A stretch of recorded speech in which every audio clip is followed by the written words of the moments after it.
आंकने की कोशिश जरूर करिए। चलिए आगे बढ़ेंगे।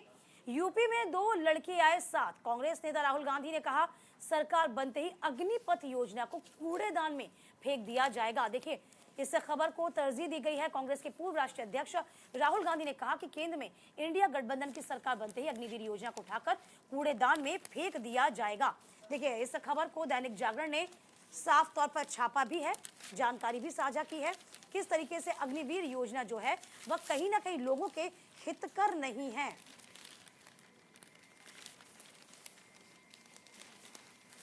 देखिए, यहाँ पर साफ तौर पर 2 अच्छे लड़कों की जोड़ी एक बार फिर से सामने आई है। 2 अच्छे लड़के एक बार फिर से मैदान में। और देखिए, दोनों की तस्वीरें भी आप देखिए जरा। ये देखिए, दैनिक जागरण ने इस खबर को जगह दी। ये खबर आप तक पहुंचा रहे हैं हम। देखिए, सरकार बनते ही अग्निपथ योजना को कूड़ेदान में फेंक देंगे। बॉडी लैंग्वेज देखिए आप जरा।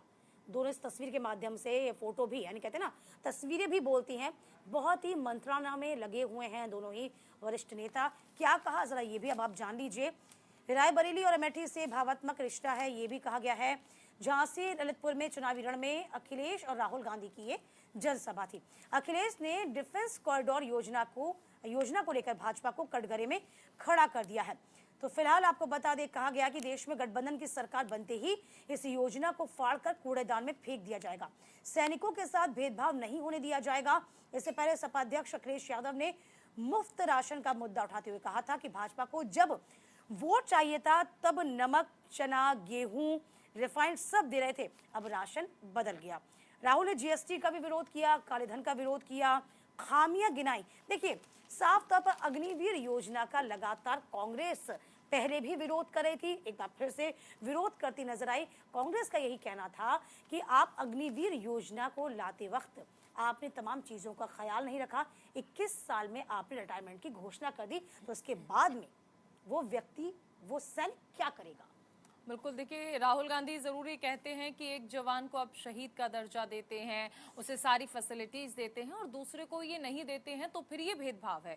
और अगर इंडिया गठबंधन की सरकार बनती है तो फिर इंडिया गठबंधन ऐसी किसी भी योजना को चलने नहीं देगा। और ये भी कहते हैं कि अगर कोई रक्षा कर सकता है संविधान की तो वो इंडिया गठबंधन है। और देखिए, यूपी के 2 लड़के साथ आए हैं। ये आपको याद होगा कि उत्तर प्रदेश में जब विधानसभा चुनाव हुए थे और सपा और कांग्रेस ने साथ मिलकर चुनाव लड़ा था, उस दौरान ये चीजें सामने आई थी और सबसे ज्यादा ये स्लोगन जो है वो चला था चुनाव में। और प्रधानमंत्री इस पर कटाक्ष करते हैं, इस बार कहते हैं कि यूपी के जो 2 लड़के हैं, 2 शहजादे, 2 लड़के, ये गाना था, 2 लड़के साथ आए हैं। वो कहते हैं ये पिक्चर फिर से रिलीज हुई या फ्लॉप होने वाली है, ये प्रधानमंत्री नरेंद्र मोदी कहते हैं इस पर। तो बहरहाल ये कहा जा सकता है कि इंडिया गठबंधन जो है वो ये दावा कर रहा है कि अगर उनकी सरकार बनती है तो संविधान की